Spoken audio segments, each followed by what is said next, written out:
I thought when you walked back in, it would just start all of a sudden.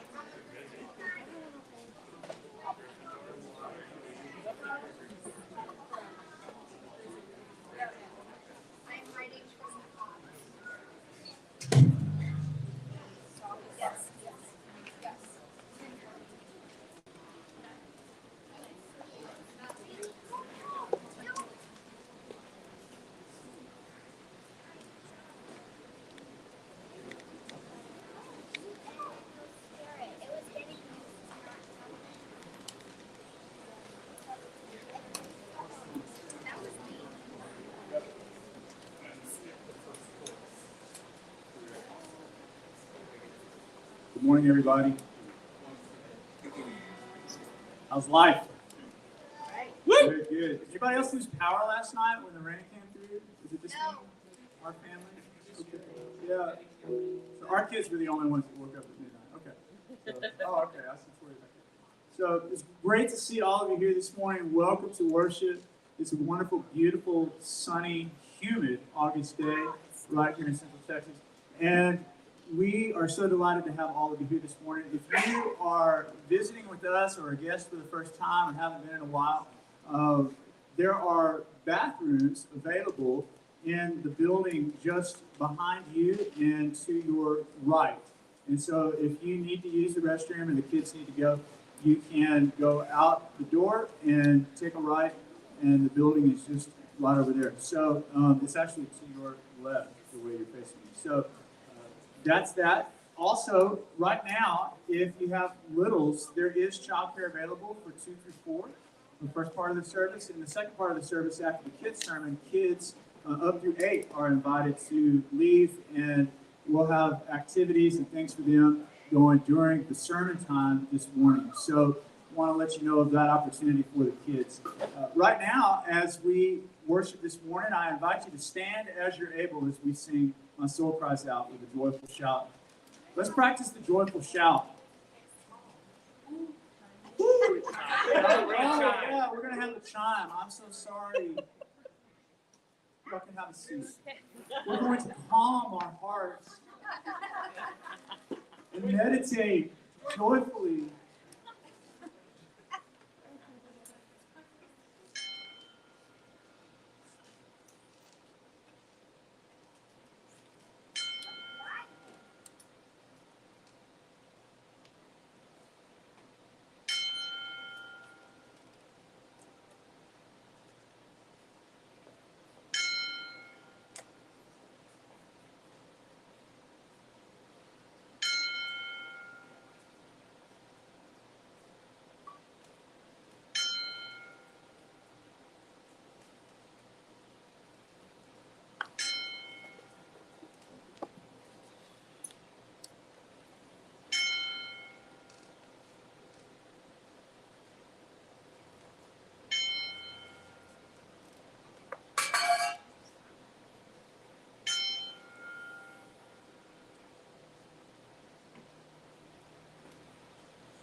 Now would you stand as you're able?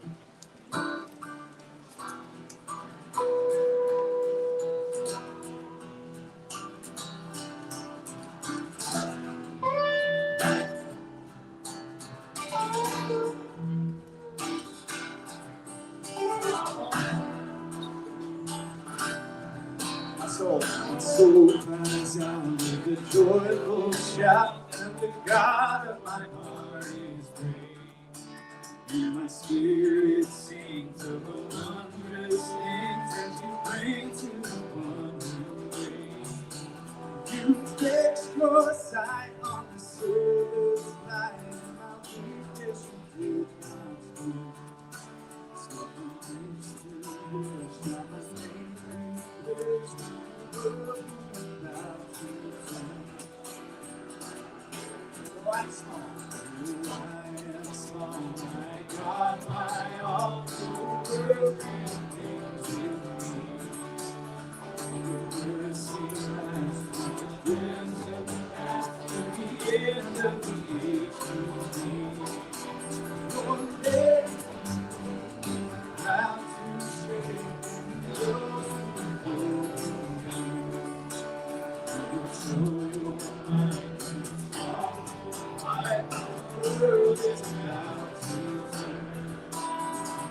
heart shall sing of the day you bring, let the fires of your justice burn. Wipe away all tears for the dawn draws near, the world is about to turn.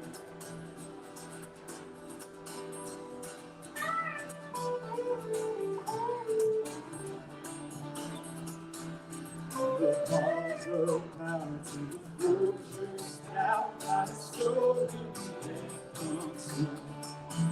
Let the king be with you, justice tears from his iris from his throne. The hungry poor shall be filled, for the fruit they together. Give our tables spread, every mouth is fed, the world is about to turn. Though the nations rage, though the nations rage, from age to age, we remember the hope of our past. God's mercy must deliver us from the conqueror's pushing ground. It's every word that our forebears heard is the promise that holds us down. Here and around, we touched by God, turning the world around.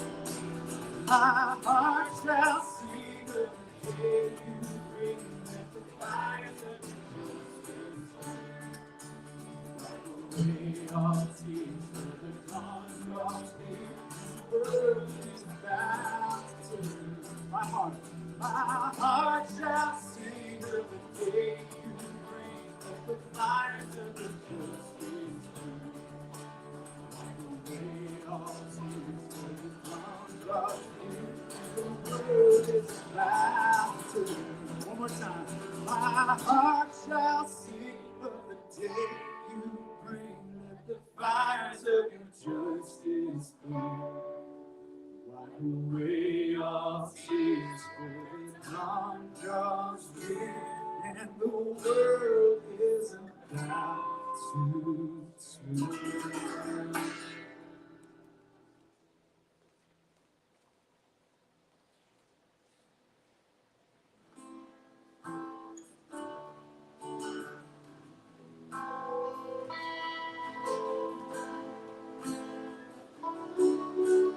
Sir, could you go back to the left?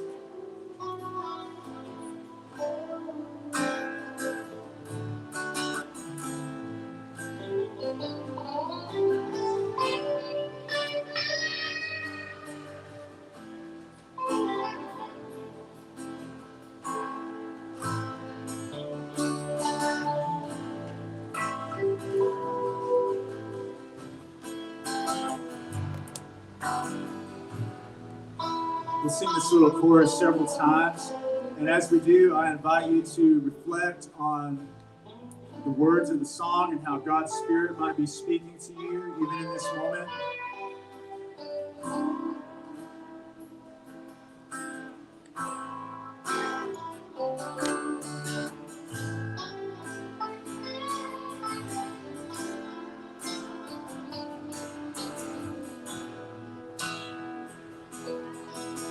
There's the Lord. This God's holy name. There's the Lord.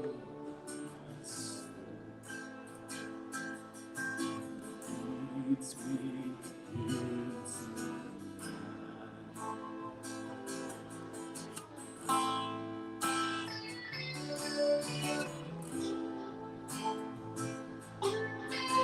Praise the Lord.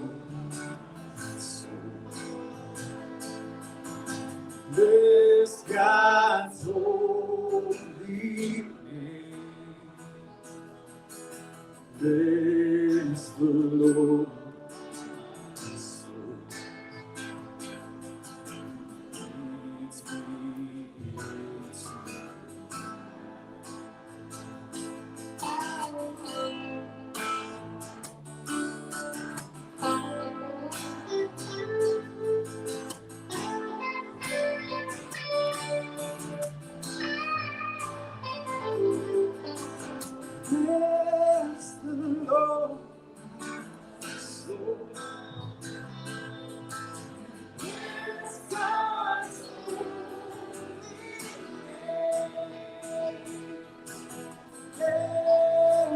Lord, soul, who leads me into life.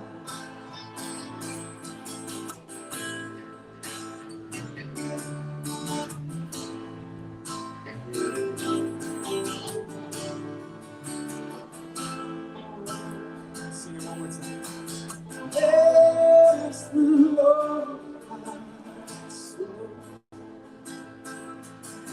Bless God's holy name.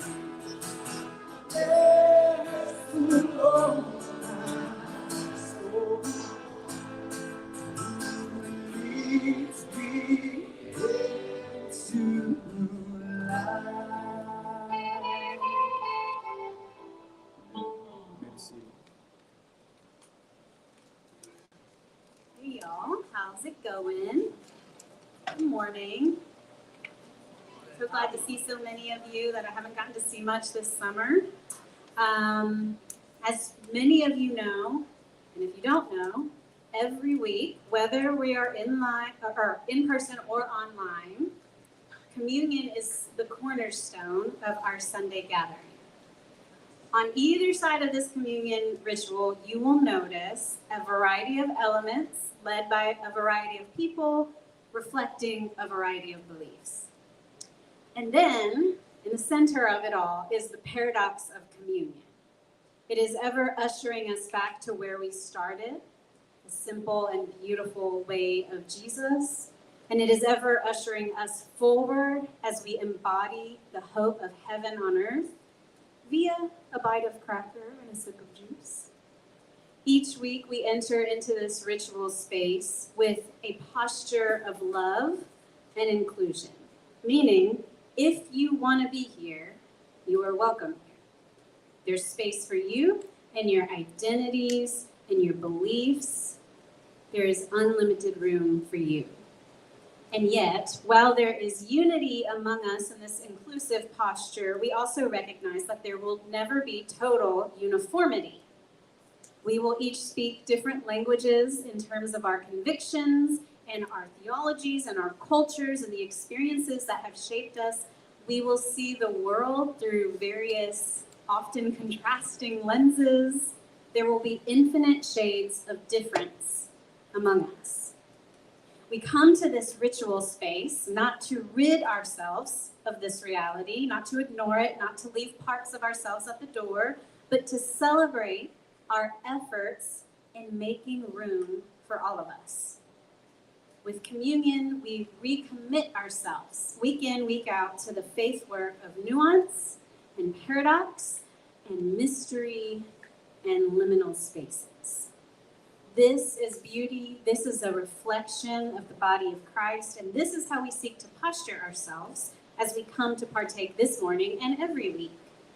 So I invite you into this kind of communion space this morning, in this kind of sacred community, Peace of Christ Church, no matter your age, your race, your gender identity, or your sexual orientation, or your political affiliation, or your socioeconomic status, or your documentation status, no matter your able-bodiedness, or your past, or your future.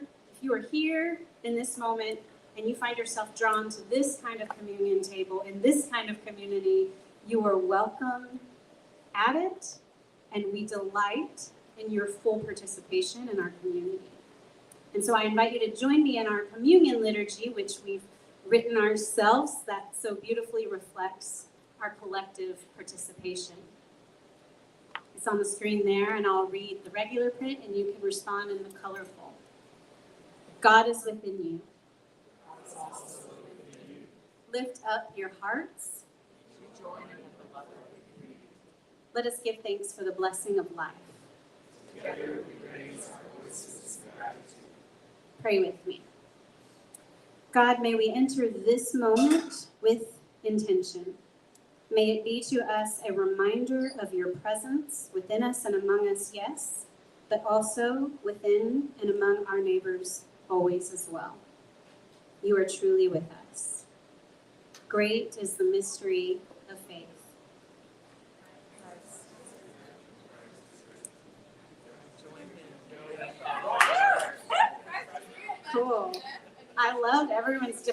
emojis. That was awesome. Just say what you will there. Say what you will. We are going to get up and have communion. However, if you can't get up for some reason, you can raise your hand and a deacon will bring you communion. Otherwise, we're going to start with the back row. Get it? At least will be first. The back will be first. I was just kidding. We're going to start at the back row, and you're going to enter out and go to the back to a deacon, take your communion, go back to your seat, and don't worry, someone will come and they'll pick up your trash afterwards. Thanks y'all for being here this morning.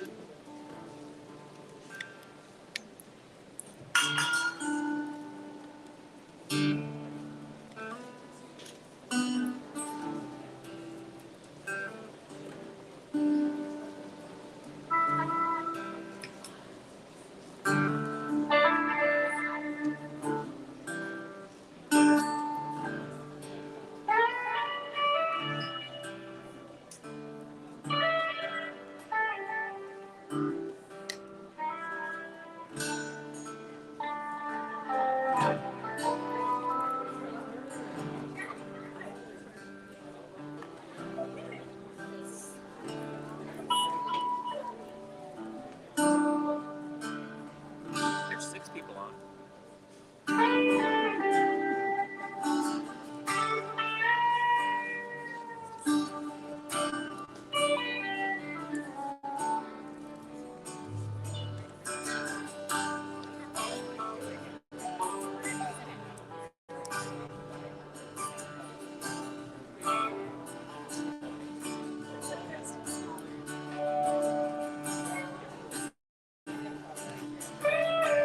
I know.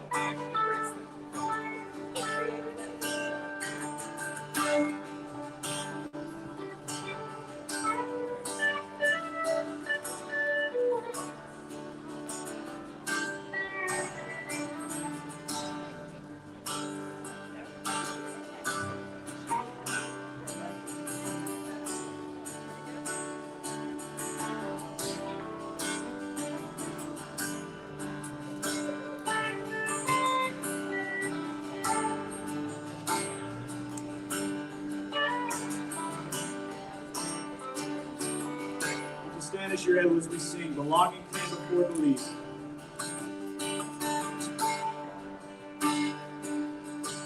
Belonging came before belief. All creation in your care. Speaking words of peace, words of peace. Holy and creating as you breathe. You belong for me. Open our hearts. Open our eyes. Help us to love even when it's tough. Set it on the table, offering your grace.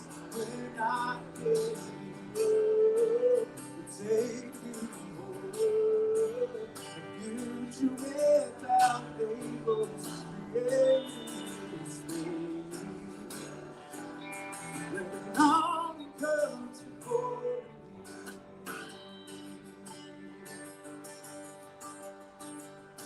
Belonging came before me. How you told, how you led. You beckoned on from me. Calling strangers who were enemies. Belonging came before me. Open our hearts. Open our hearts. Open our eyes. Help us to love. We can serve. Set it on the table. Offering your grace. We're not here.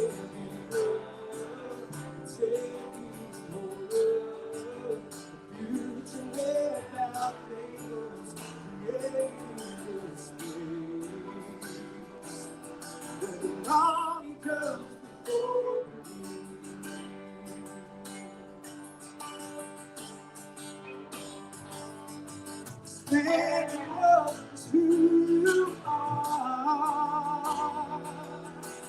Glory to your name, glory to your heart. The world of God is here and more. Those who will stay, giants that are the same. Open our hearts, open our help us to love, we set an open table, offering your grace. We're not getting up, we're taking more. You to let our labels create this space. Help us to love. Lead the way it's done. Set an open table, offering your grace. We're not giving up, we're taking more. You to let our labels create this space. For the longing comes before me. Longing comes before me. Longing comes before me.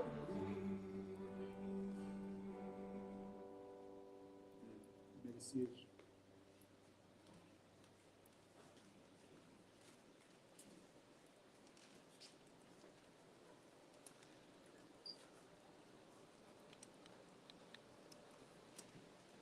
Hi, everyone. Happy Sunday. This is a blessing for the new school year. Anyone who's starting school.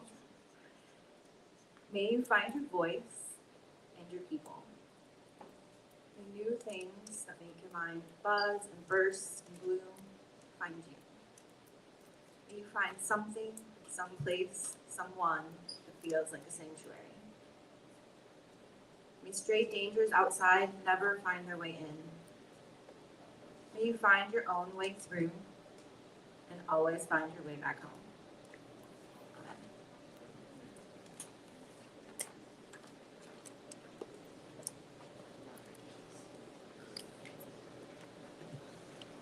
Thank you for that awesome poem. Great way to start the kids' sermon. Come over there.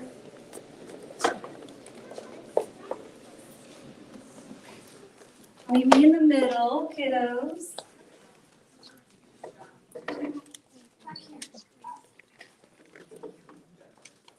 Okay, have a seat.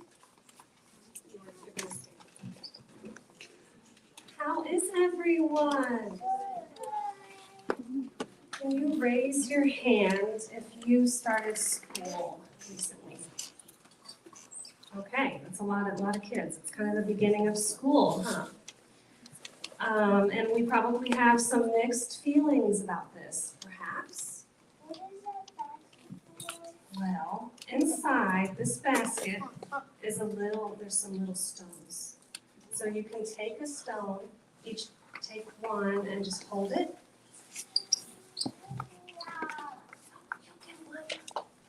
You can pass the basket around too. Each take one, and when you're finished, hand me the basket when you're all done. Everyone have one?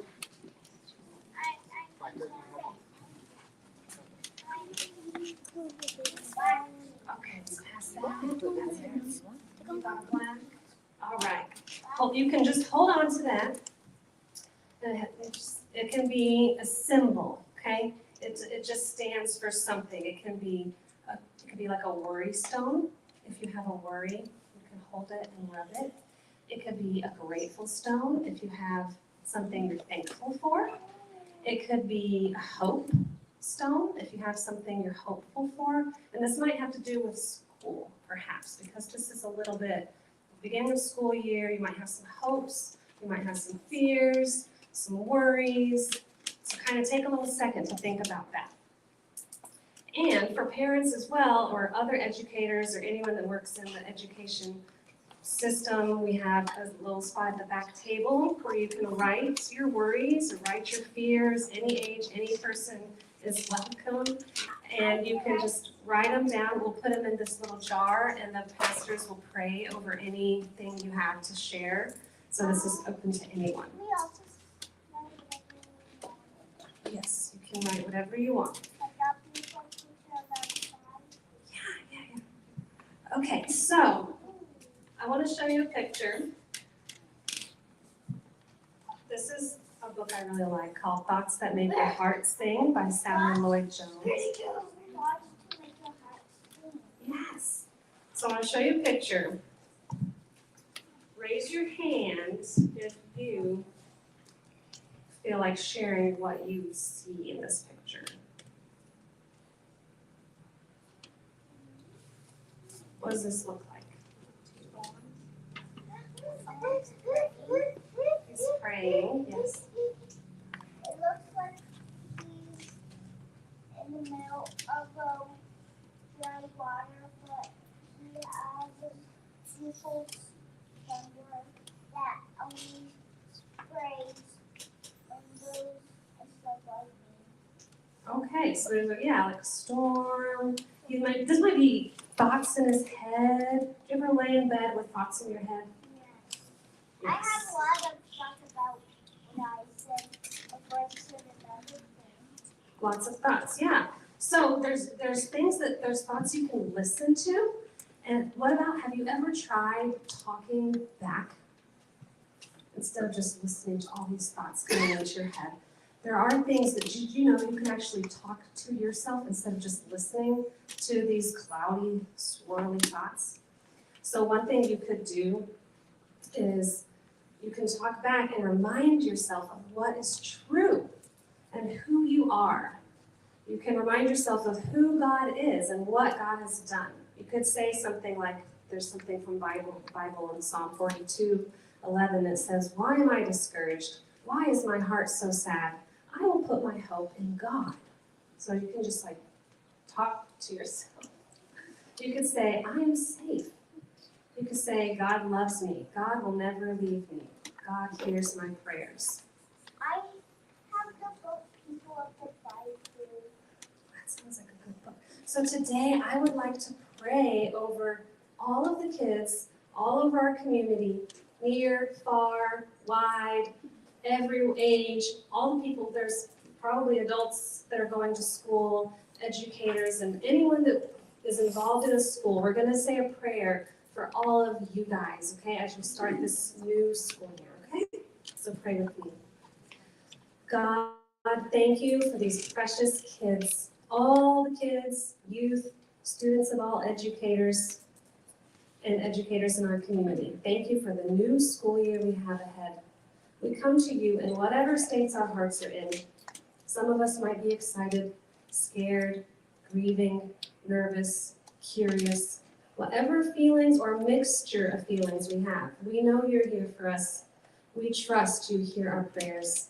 I ask that these kids will be blessed abundantly this year with the teachers they need, the helpers they need around them. Give them discernment to choose good friends.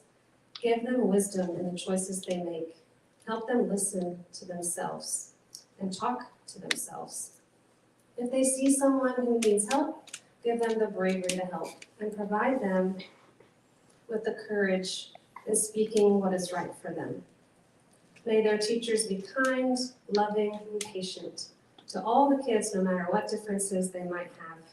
That all kids will be equally respected and treated fairly. I pray for safety.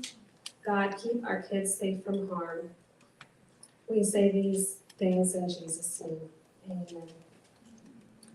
Now, you can take your little stone. If you want to say a worry or a fear or a goal or a hope, you can. If not, you can just be quiet and just take a turn to drop it in. Do you want to drop it in here? You can think it in your mind. In your mind, you can also imagine it's in the bottom of a stream. You can imagine throwing it somewhere. Using the force like the stars people. Sure, you can use the force. You want to- Everyone get it in? Okay, we're gonna release them. All right, thank you guys.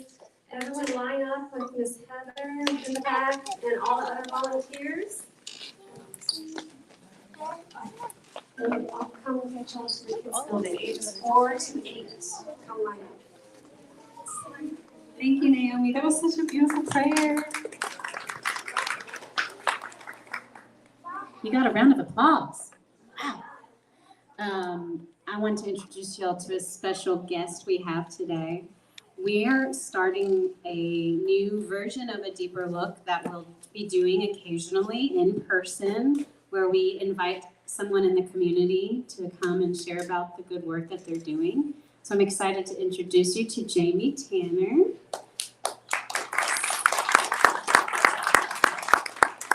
And I'm going to leave it a little bit of a mystery. Well, no, I will say that Jamie is the founder and CEO of volunteer CEO of Simple Sparrow Care Farm, which is a trauma care farm, which you're going to learn a little bit about this morning in Hutto. But I don't want to take up any more time. I just want to say that we're excited to learn about it, but also you, because she's also a minister and a just an incredible human. So can you tell us first a little bit about you, introduce yourself to us, and we'll go through the questions. Good morning, and thank you so much for having me. As Pastor Aurelia said, my name is Jamie Tanner.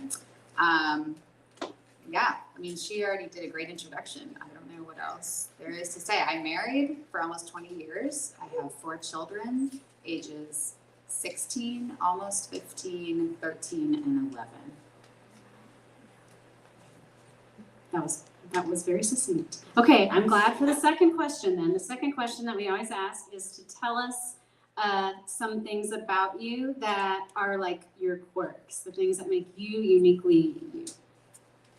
Oh, wow. Okay, so narrowing it down. Well, I recently learned that I'm a 5 on the Enneagram with a wing 4. So for any of you who knows what that is, that made me laugh hysterically because I'm an iconoclast. And it kind of just like clarified a lot of things throughout my life. I was a combat nurse medic in the military. I grew up with a lot of childhood trauma, which we'll kind of unpack that a little bit about my current ministerial endeavors. And growing up with an incarcerated parent in a single parent home, it was very difficult. I also grew up in a pretty conservative fundamentalist branch of white Protestant Americanism. And learning just to kind of break through those glass ceilings. My husband is amazing and incredible. We both played rugby in college. A few years ago, I coached rugby in Round Rock. And then I started seminary training, and I'm currently pursuing a doctorate in theology. And so a little bit of quirky things about me, I suppose. She's the definition of badass. Like, I don't even know how else to say it. Like, did you hear all that? Okay. Yeah, like very chill, rugby in college, military, working on my degrees, no biggie, 4 kids. Anyways, just to sum it all up.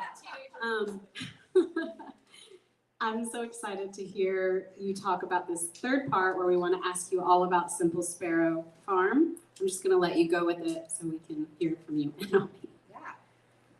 So as I mentioned, I grew up with a lot of childhood trauma, and I didn't know at the time how trauma and extremely stressful, distressing situations impact the brain, mind, and body. So it wasn't until my 30s, I had a very good friend. I'm going to name drop. Her name is Marty Smith. She is an occupational therapist, and she specializes in trauma and particularly the sensory disorders that are associated with traumatic experiences.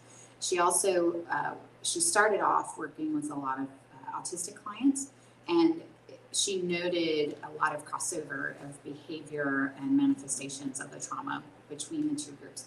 So she's connected with Dr. Bruce Perry, who started the Child Trauma Academy. A few years ago, he wrote a book with Oprah Winfrey called What Happened to You? And it's a great book. It's for a general audience, but it really does a great job of just kind of unpacking childhood trauma.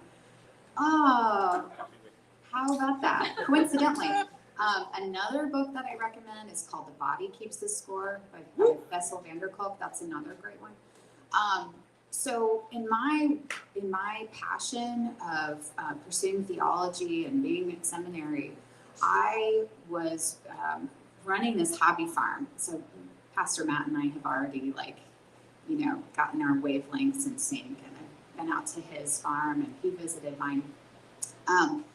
Farming and raising animals, gardening, looking at God's creation as how can I help it flourish?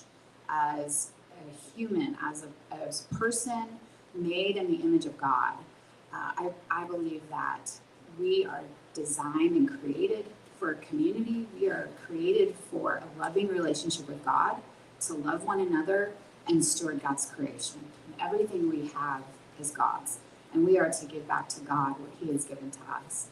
And as I started kind of unpacking my trauma journey, because Marty Smith, one day, good friend, I was processing something verbally with her. I'm a verbal processor. Are there any other verbal processors out there? Okay.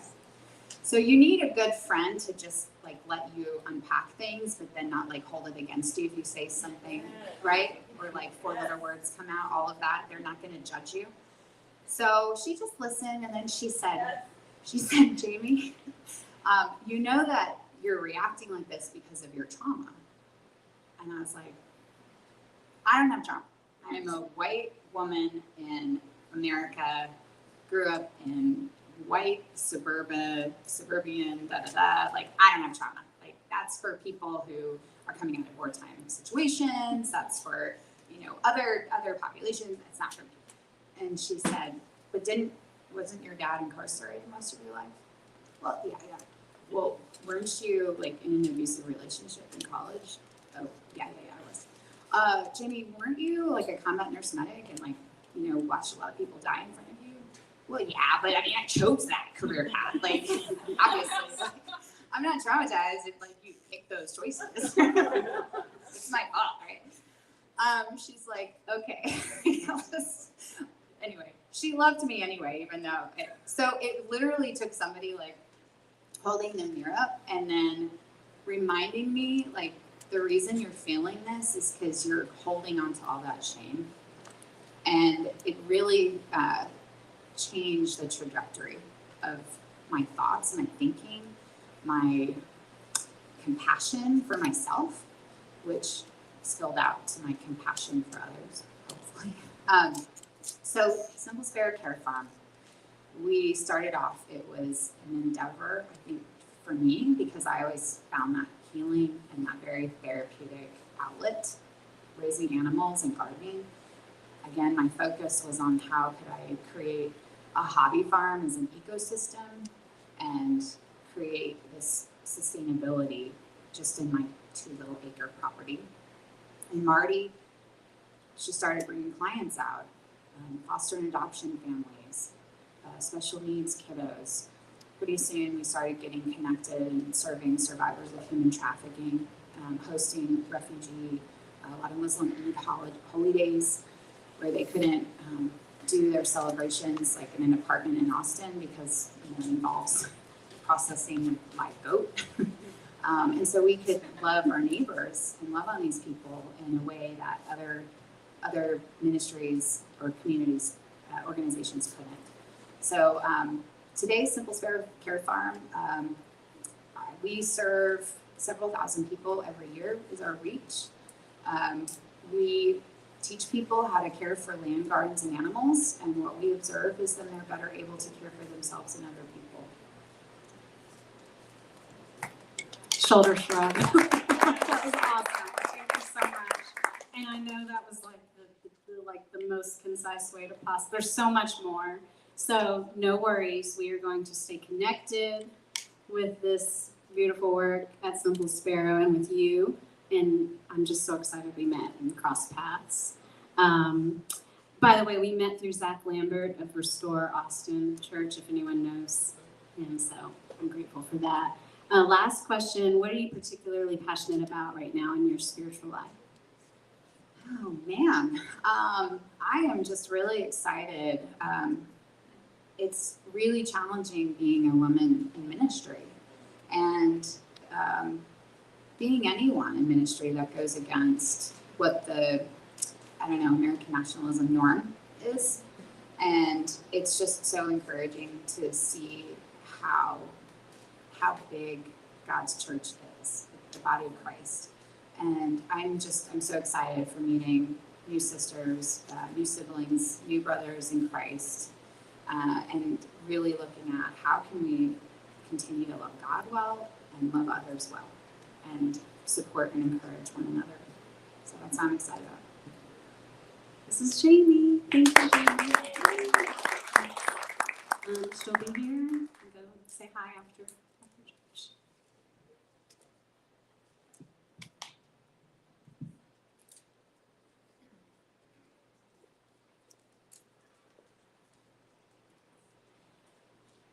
Matthew sent me the reading from the Old Testament this week, and Hebrews 11, which I always think of as the faith hall of fame, right? You start hearing about everybody's great faith.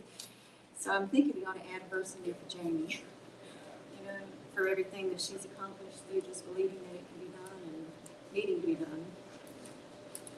So here we go. Faith shows the reality of what we hope for. It's the evidence of things we cannot see.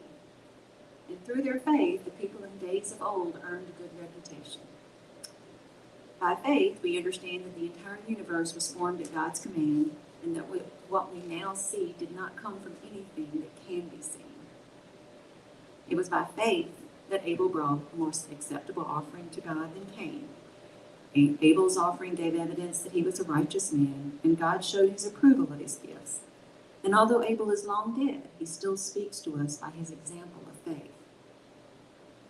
And it was by faith that Enoch was taken up to heaven without dying. He disappeared because God took him. For before he was taken up, he was known as a person who pleased God. And it is impossible to please God without faith. Anyone who wants to come to him must believe that God exists and that he rewards those who sincerely seek him. And it was by faith that Noah built a large boat to save his family from the flood. He obeyed God, who warned him about things that had never happened before.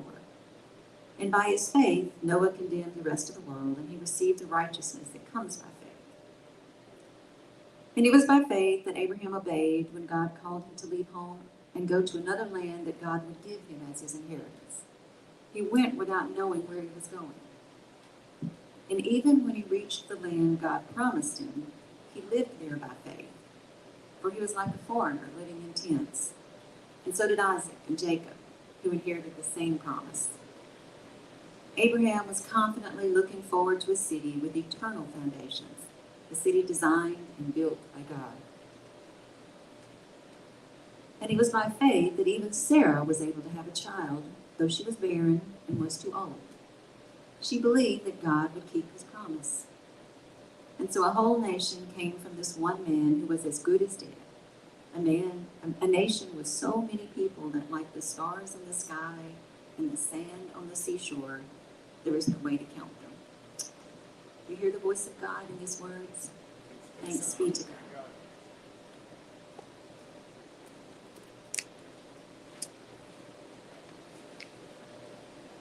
Good morning, everybody. Who wants to do some work with Simple Sparrow? We've been emailing about doing some service projects out there, so yeah, we've seen some nods. It's going to be awesome. We're going to do that.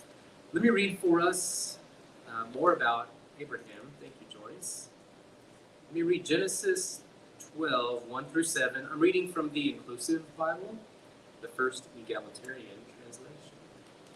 So, Genesis 12, 1 through 7. Yahweh said to Abraham, "Leave your country, your people, and the home of your parents, and go to a place I will show you. I will make you a great people. I will bless you and make your name so great that it will be used in blessings. I will bless those who bless you and curse those who curse you. And all the people on the face of the earth, all the people, they will be blessed through you.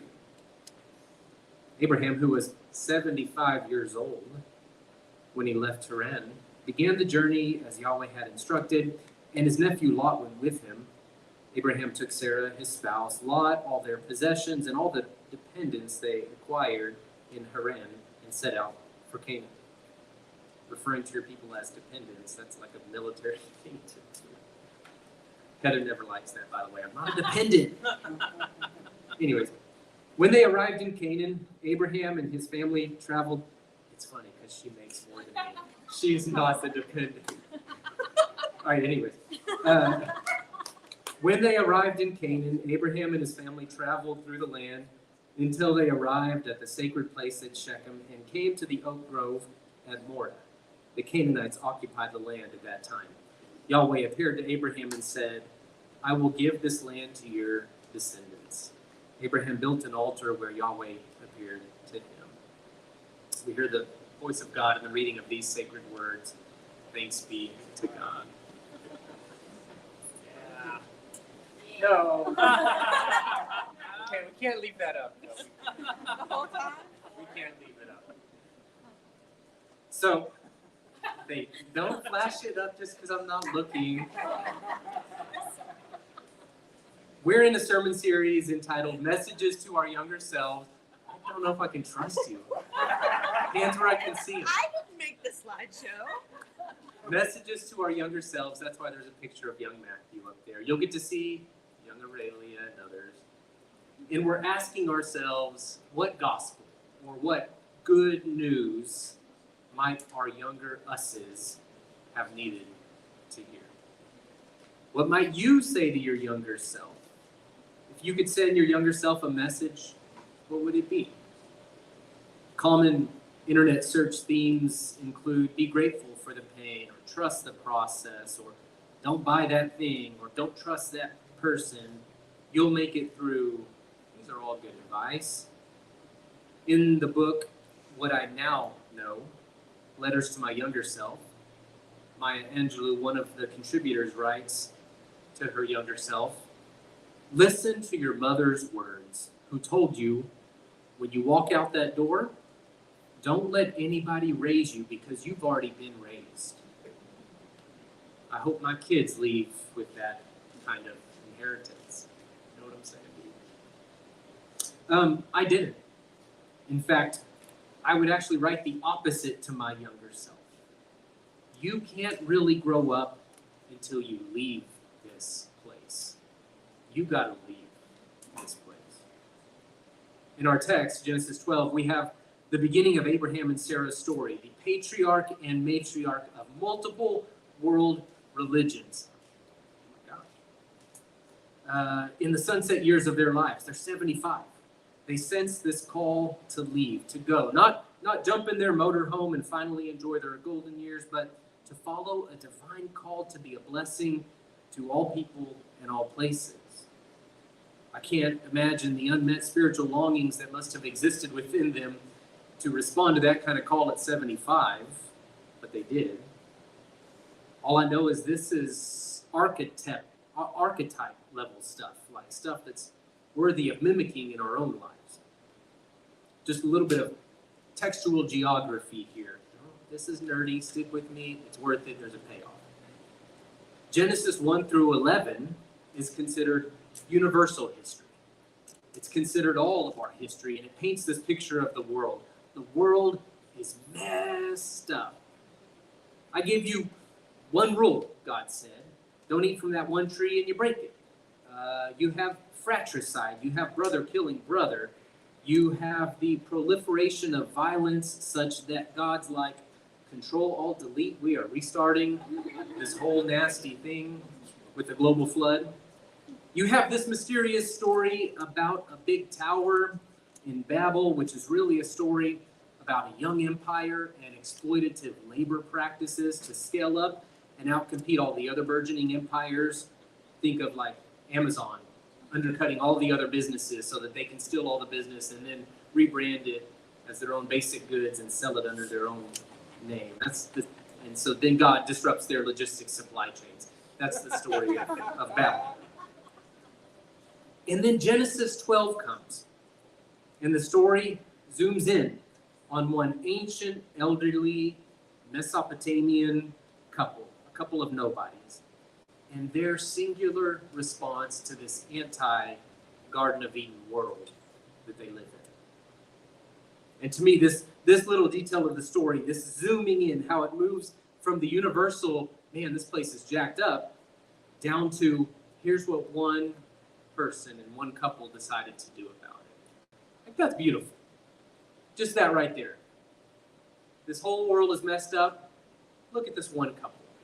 They're going to choose to be a blessing no matter what. For Abraham and Sarah, God calls them to become holy migrants. This is Damon's term from last week's sermon, so go listen to that. God calls them to become holy migrants. God calls them to leave three things.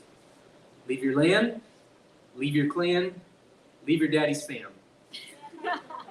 I was trying to rhyme.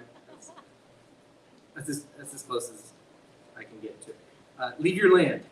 Literally, the place you know with all of its landmarks, its predictable patterns, the home you built with its rich patina of handprints and well-worn footpaths. Leave your clan. Leave your kindred. Leave your relatives. Leave your social safety net. Those people you know you could call at 2 a.m. to catch a loose goat or watch the kids while you went to the emergency room. And third, leave your household. Leave your ancestor's name. Leave your father's household, it says, meaning their name, the reputational capital, your economic safety net. Step outside of that legacy and inheritance of your ancestors. I have something else for you. God says, it's just me and you, kiddos. Let's go. Oh, and if you do, you'll be a blessing to the whole world. All right, so why this particular story as a message for my younger self? Why this story of there's a different future out there if you want it, but you got to journey toward it.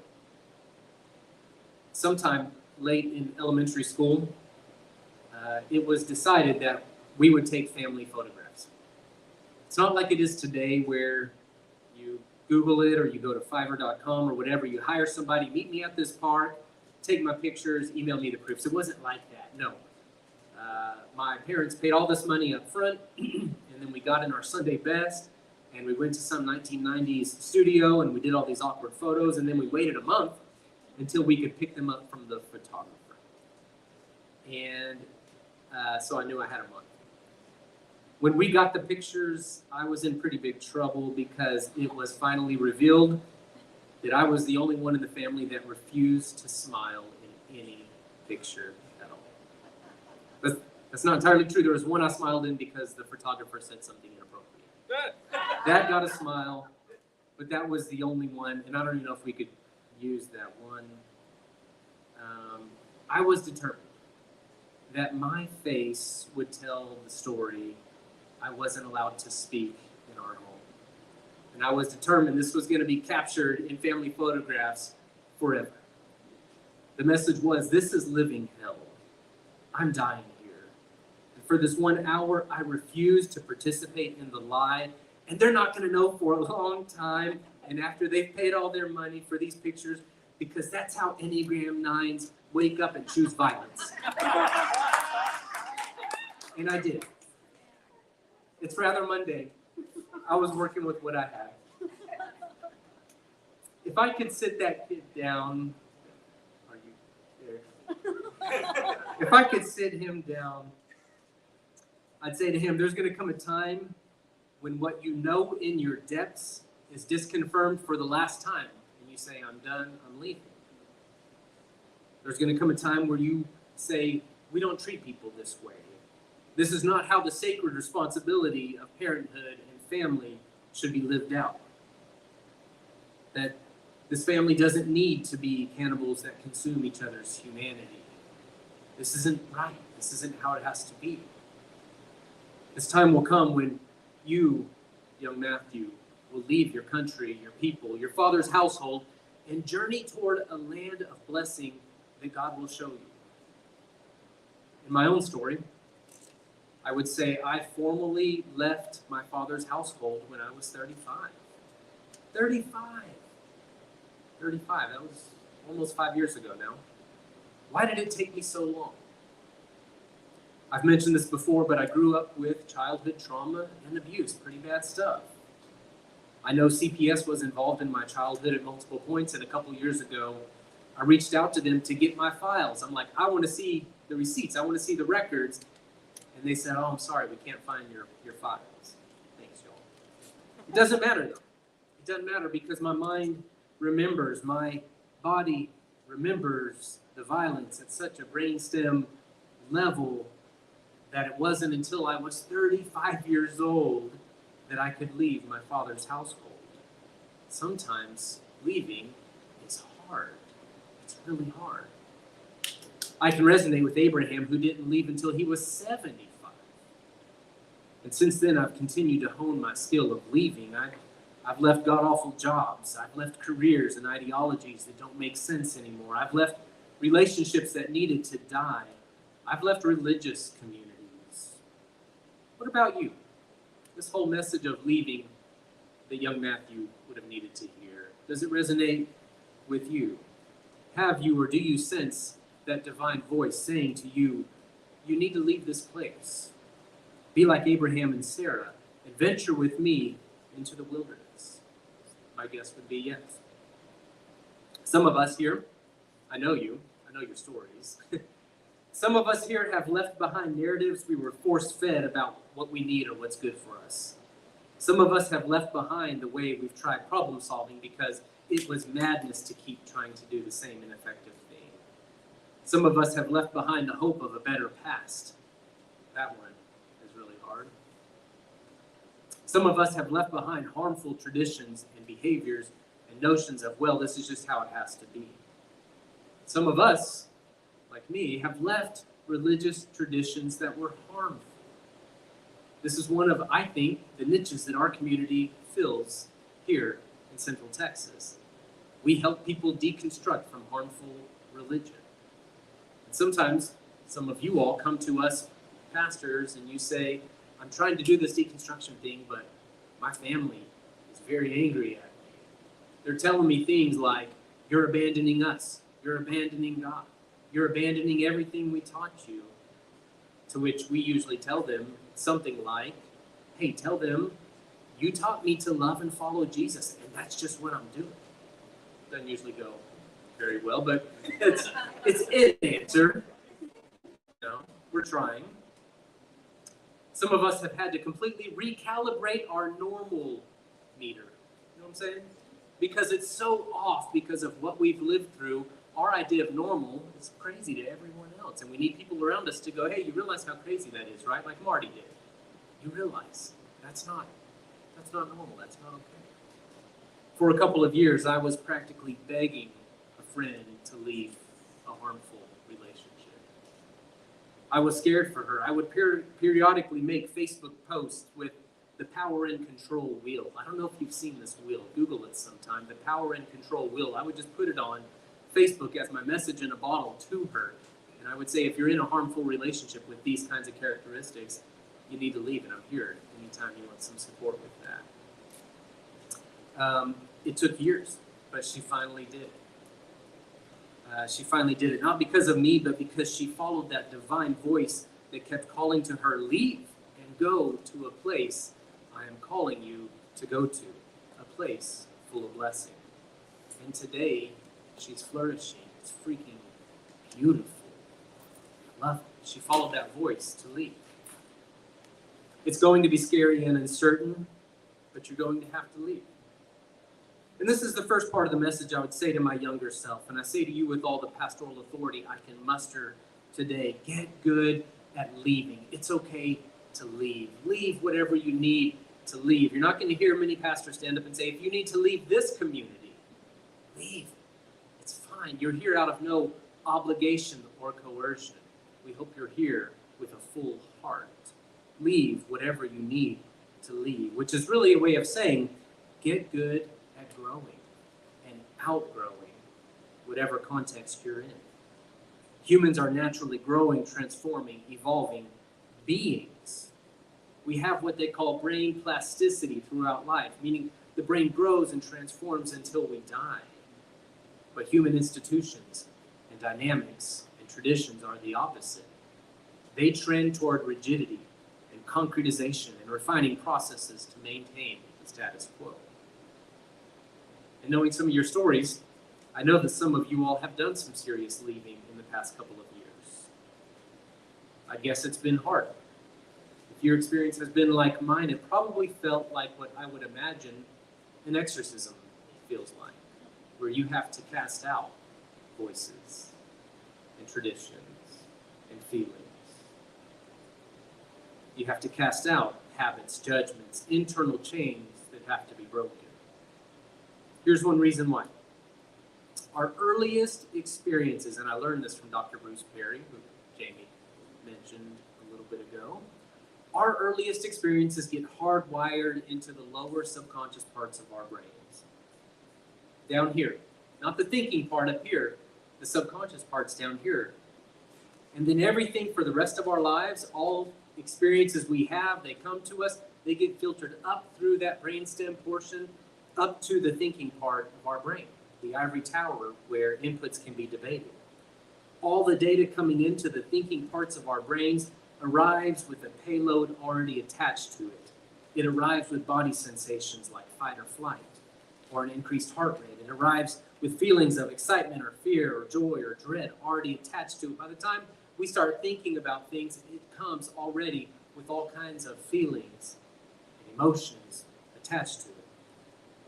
Changing that is hard.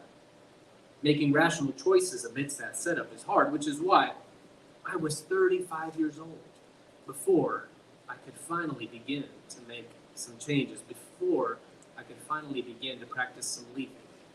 I think I would say to young Matthew, don't wait till you're 35 to start practicing leaping. You will sabotage a lot of opportunities. You will destroy a lot of relationships. It can be even more hard when you're predisposed, like most of us, to want to avoid uncertainty and to want stability. So it doesn't help that God says to Abraham, leave and go to a place that I will show you. Right? We don't know where we're going sometimes on these journeys. We just have to go. We just have to go. I think of that quote from the poet Rumi, where he says, begin to walk in the way and the way will appear. I think of Joseph Campbell's words where he says, if the path before you is clear, you're probably on someone else's path.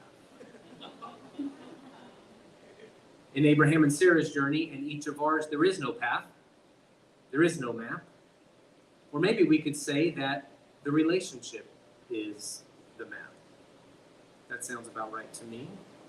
That's what I would say to younger Matthew. It's going to be uncertain. It's going to look like a very wasteful, indirect, circuitous way of getting to where you feel like you're called to be. Healing and wholeness, that's just how they work. Relationships, that's just how they work. Maps don't work that way, but we're leaving our maps behind to become holy migrants. And by the way, God says one more thing to the couple. If you'll do this, if you'll take this uncertain journey with me, you will encounter unimaginable blessings. You'll become a great nation, and all the people on earth will be blessed through you. Now, I don't have such grandiose promises for younger us's, but I can tell you that God's fundamental orientation to this crazy Genesis 1 through 11 world, the world that we all inhabit, the world that my younger self knew intimately well, God's fundamental orientation toward all this is blessing. Hey, this place is messed up. Let's go be a blessing to it. From something awful, let's make something beautiful. Look at the stars, God would tell them. Your descendants will be like these. One commentator wrote, it's as if God said to them, you will have familial connections with all the people on earth. The whole earth will become your family. And I would say the same thing to younger me. Leave, and you will grow more than you could have ever thought possible. Leave, and you will find unimaginable blessings. Leave, and you will find unimaginable kinship.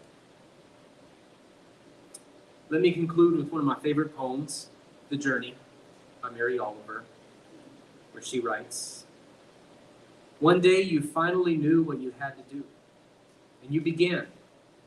Though the voices around you kept shouting their bad advice, though the whole house began to tremble and you felt the old tug at your ankles, 'Mend my life,' each voice cried out, but you didn't stop. You knew what you had to do. Though the wind pried with its stiff fingers at the very foundations, though their melancholy was terrible, it was already late enough in a wild night, and the road was full of fallen branches and stones, but little by little, as you left their voices behind, the stars began to burn through the sheets of clouds, and there was a new voice which you slowly began to recognize as your own, and it kept you company as you strode deeper and deeper into the world, determined to do the only thing you could do, determined to save the only life you could save." My dear friends, as we listen to our younger selves and speak to them, may we hear the divine voice that calls us to leave and go to places we can't yet imagine, to encounter blessings we can't yet imagine, to make kinship with ourselves and with the world that we can't yet imagine. Amen.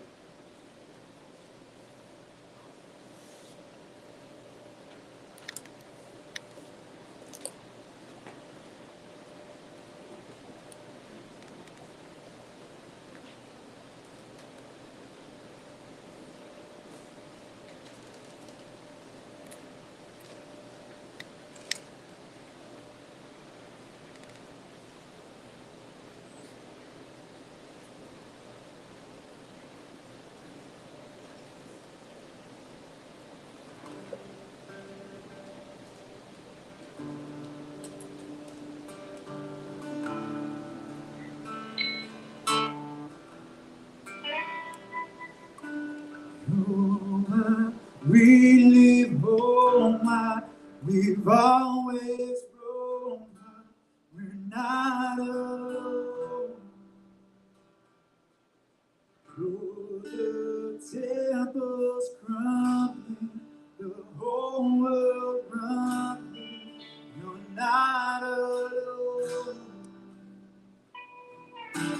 Though I will live home, we've always grown, we're not alone.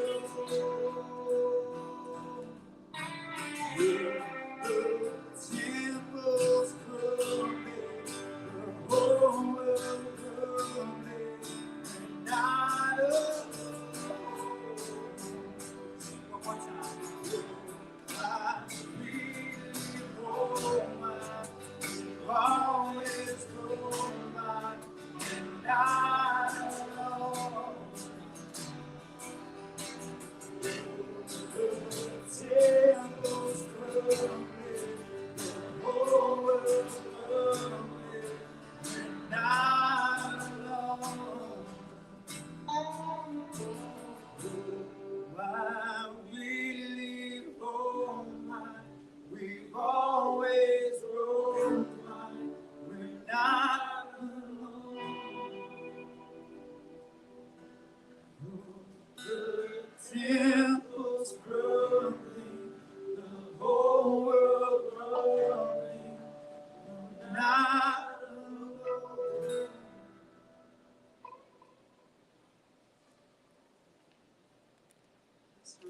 Matthew, that was a beautiful message that had so many universal themes for all of us. So thank you for being so vulnerable, because I know a lot of us connected with your words. Just some very quick announcements as they relate to this coming week. If you want to be in touch with the life of our community, you need to get on our email list so that you can see everything coming up from weeks and months ahead. But if you are in youth, are there youth people in here? I see. Well, anyways, if you're still in here, well, I'm just making the announcement about the kids. They already went back. You can. Oh, okay. If you're a youth, Connor, you're invited to go back now if you want. Go back there. Go upstairs. Go get ready. Oh, and I see ballet there. So yeah, y'all can go ahead and start heading back if you would like. We're gonna have a lunch and a lesson after church, and then on Wednesday our BIPOC meetup is still happening. That's at Ruby Bar, 7:30 p.m. this Wednesday for Black, Indigenous, and Friends of Color in the Peace community to meet up. If you have questions, come find me. We do not have church a week from today. It's our Feed Your Soul Sunday, and so we want you to go do something that just gives you so much joy or rest. And then we'll be back here in person the Sunday after that. So on 9/11, we're going to be back in person. We have a lot more happening. Like I said, if you're not on the email list, please just let me know. Thanks for being here, y'all. Would you stand as we sing our final song, Bringing the Word to Life?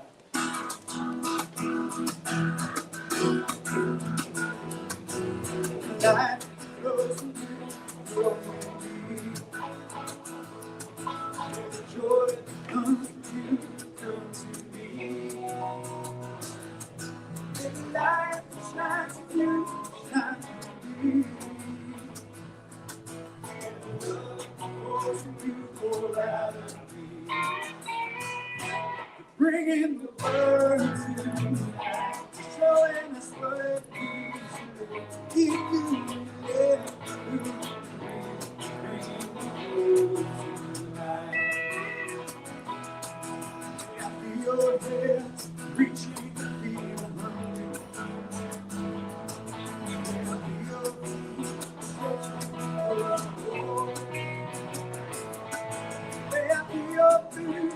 Walks in dark places, and I feel your voice speaking grace to me. Bringing the world to life, showing us what it means to live in you.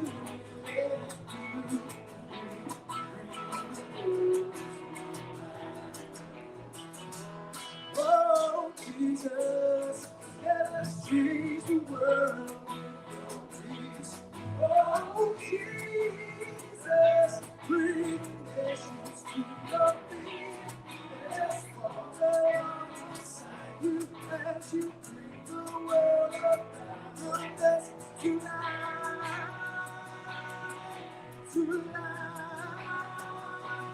Bringing the world to life, showing us what it means to live in you.